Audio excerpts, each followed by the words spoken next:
এখন আছি জুলাই গণঅভ্যুত্থান স্মৃতি জাদুঘরে এবং এই অংশটিতে যে বিষয়টি এখন আপনাদেরকে দেখাবো এটি হচ্ছে যে মূলত ফ্যাসিস্ট সরকার তার শাসনামলে যে আয়নাঘর বানিয়ে মানুষকে বন্দি রাখত, বিরোধী দল বিরোধী মতের মানুষকে বন্দি রেখে যে দমন পীড়ন করতো সেই বিষয়টি এখানে ফুটিয়ে তোলা হয়েছে। আমরা সেই বিষয়টি দেখার জন্য মূলত এখানে প্রবেশ করছি এবং এখানে এই যে আয়নাঘরের যে রুম, মূলত এই ধরনের রুমের মধ্যে মানুষজনকে রাখা হতো।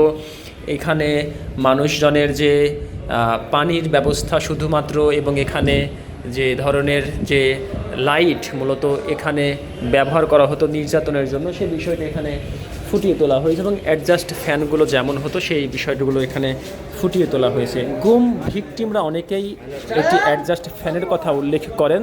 সেগুলোতে অ্যাডজাস্ট ফ্যানগুলো মূলত 24 ঘন্টা চলতো। এর ফলে ভো ভো শব্দ হতো, বাইরের কোনো শব্দ এমনকি আজানের শব্দও শোনা যেত না। এই জন্য সেই অ্যাডজাস্ট ফ্যানগুলো এখানে চালিয়ে রাখতো, সেই বিষয়টি এখানে ফুটিয়ে তোলা হয়েছে এবং ছ্যাঁতছ্যাঁতে যে রুমের যে অবস্থা সেই বিষয়টি এখানে ফুটিয়ে তোলা হয়েছে।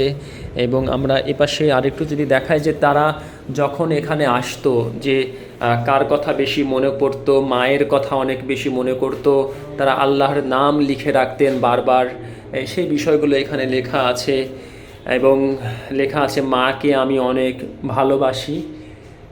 তাদের যে বন্দি জীবনের বন্দি থাকার সময়ে দুঃসময়ে এই রুমের মধ্যে যদি একজন স্বাভাবিক মানুষকেও এনে রাখা হয় তাহলে তার কল্পনা ঠিক এই রকম অবস্থা তৈরি হবে এখানে যারা আসতেন। এবং এখানে লেখা আছে কোরআন পড়ি রমজানে, এরকম লেখা। তাদের বিভিন্ন ধরনের কথা, লা ইলাহা ইল্লাল্লাহু এর ধরনের লেখা আছে। এবং লেখা আছে ফেনী 3/6/2016।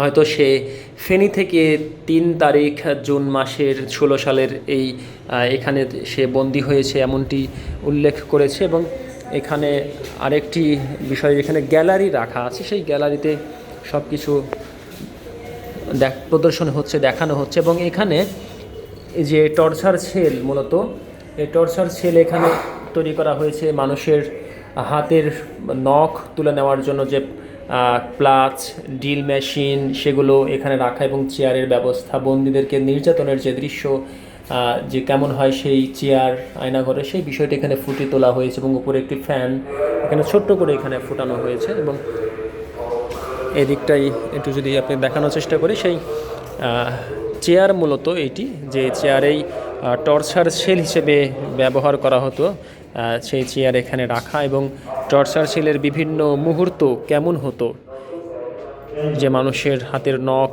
তুলে ফেলা হচ্ছে সেই বিষয়টি এখানে দেওয়া আছে।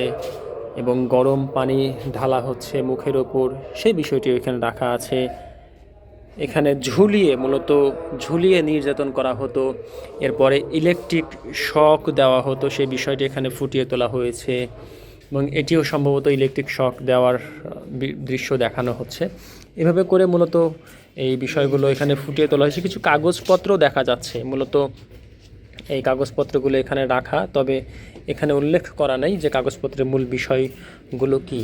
এবং আমরা আরেকটু অংশে ঘুরে দেখতে চাই, মূলত কবর ছেল। এটি হচ্ছে যে আয়না ঘরের, এটি হচ্ছে কবর ছেল। এখানে 2.5 ফিট বাই 5 ফিট এই ছেলগুলো ছিল শুধুমাত্র বসে থাকার মতো। বন্দীদের এখানে দিনের পর দিন এখানে পিছমোড়া করে বসিয়ে রাখা হতো অন্ধকার আর ছ্যাঁতছ্যাঁতে এই ঘরে। হত্যা করা হবে এমন বন্দীদের সাধারণত রাখা হতো। গুম করার পর যাদেরকে গ্রেফতার করা হতো, আটক করা হতো এই জায়গাতে, মূলত সেগুলো দেয়াল ছাদ কালো রং করা, সেই বিষয়টি এখানে আমরা দেখার চেষ্টা করব। এটি হচ্ছে যে কবর ছেল বলা হয়।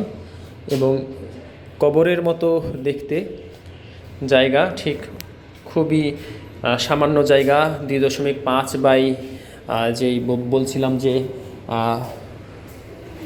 5 ফিট জায়গার যে কবর ছেল, সেই কবর ছেল এখানে 1 2 3 4 8টি কবর ছেল এখানে রাখা।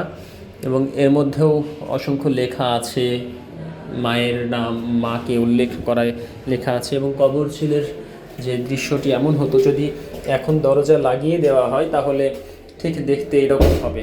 আর এভাবে করে আটকে রাখা হতো, হয়তো এই দিকটা দিয়েই বন্দিরা কথা বলতো, যারা গুম করে রাখতো তাদের সাথে তারা যোগাযোগ করতো বা খাবার দেওয়ার যে বিষয়গুলো। এখন এই রুমের মধ্যে থাকলে আপনি হয়তো অনুভব করতে পারবেন যে আসলে বন্দি মানুষজন কত কষ্টে এখানে থাকতো।